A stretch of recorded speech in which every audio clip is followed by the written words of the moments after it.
Well, welcome back. It's our final segment of Cougar Chronicle. That's right, my favorite time. We have so much fun. It is such a delight. There's so much going on and so many wonderful things to chat about. We appreciate that. Well, and I just again appreciate the relationship and the connection. I will tell you jokingly, my wife said, "You must have something going really good with that friendship with Laura because you don't put a tie on for anybody." But I make sure that I put a tie on for you. That's right. Thank you. I'm honored. I am honored. Absolutely, without a doubt. Well, the first question. You ready? It's your very first question of Ask the Superintendent, so I need the glasses, forgive me. Not a problem. Okay, so this comes from a member of the Kearsarge community from Wilmette. Okay. And they were talking about local issues, right, which are reflective and influenced by state and federally, possibly federal issues too. Yes. So what's the connection? How do you make those decisions? Are they made by you, by the school board? That's what this viewer wanted to know. Okay, great question. So when we talk about the idea of policy typically will come from statutes that we get from the state and from the federal level. And so when those policies drive, they really drive everything that we do. It enumerates and provides what the board's responsibilities are, what my job responsibilities are, how do we expect students to act, how do we treat our staff. It covers a myriad of things. And if you really want a great chance to fall asleep early, jump on our school website and you can look at the policies. But all of that stuff comes through statute. As those things change and evolve through new statutes, we have to update our policy. So here in the district, and Missouri was a little bit different, so I'm still learning some of the process here within New Hampshire. We have a policy committee that's a board policy that meets every month, and it actually is open to the public. It's an agendaed, full-blown state meeting that gets together, and that's where policy starts. And so when we have policies that are required by state statute, then that's where those things begin. We have a New Hampshire School Board Association is one of the groups that provides us like basically the base policy language. They have attorneys that work with, and districts have the ability to make adjustments within certain parameters on that.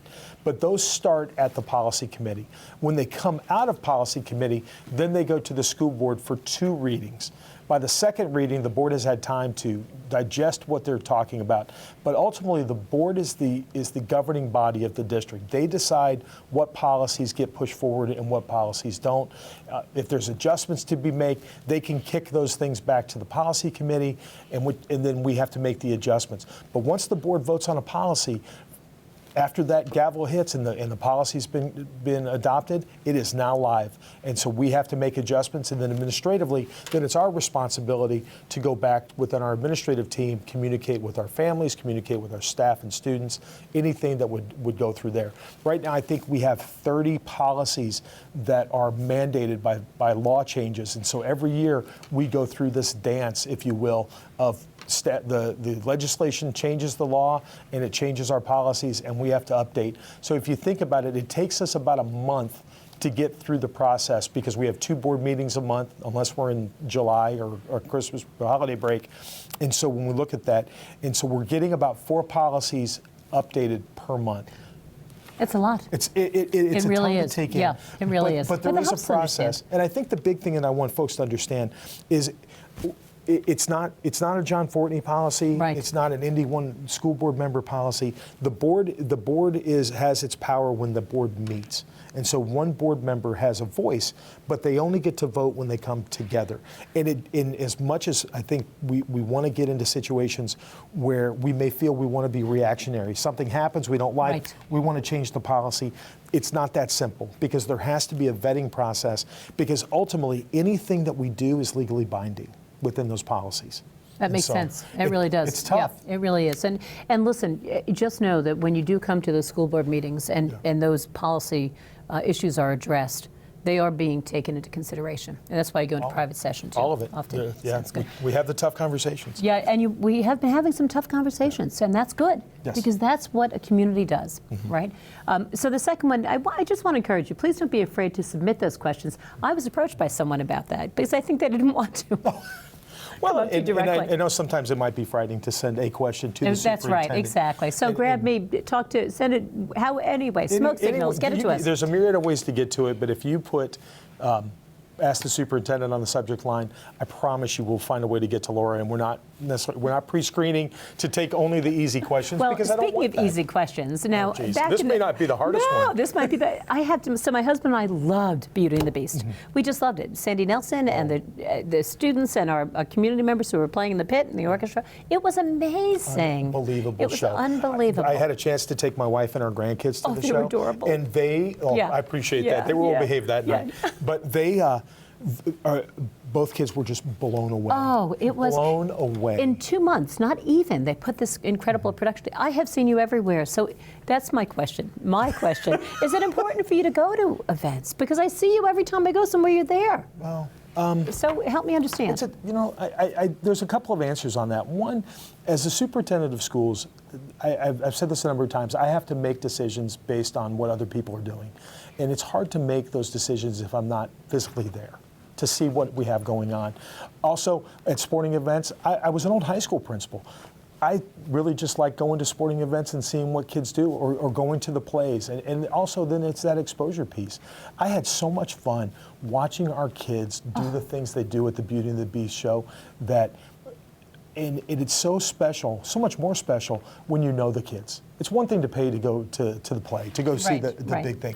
But when you're at the show and you're like, I had a conversation with that kid last week about what kind of candy they got for Halloween. Oh, that's wonderful. You know, just the joking kind of thing. I just want to be an active member of the community. So for me, it's a passion. I got involved in this job because I like working with kids and I like having those kind of impact and income. And when you live in the place like we do here in the Kearsarge community, why would you not want to be out and about? And the more stuff I go to, the more I want to attend because I'll be real honest with you, it's great entertainment at a low cost. It really is. I mean, I don't have to spend. I mean, I have no problem paying the entrance fee. Right. But gladly would do that. Exactly. And you're celebrating our students. Well, and again, a gift. It's being around the community member. And every time I'm out and about, I have an opportunity to have a conversation with another community member or another student or another piece from there.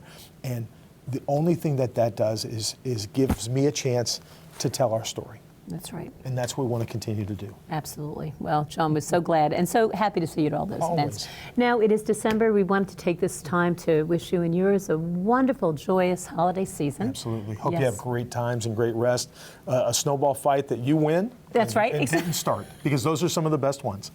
I always lose. I always end up with snow caked everywhere. If I can't shot put it, I'm not getting very far. So I look intimidating, but I throw it over your head every single time. Okay, deal. Okay, we'll do our next one live from the snowbanks. Perfect. Thank you so much for joining us on Cougar Chronicle, and we will see you coming up next year. Is that an old joke that I'm allowed to tell? See you next year every time. I don't know. There's certain jokes that are timeless and always are funny, and I think that's one. So we'll definitely for sure see you next year. We've got a lot of great things going on.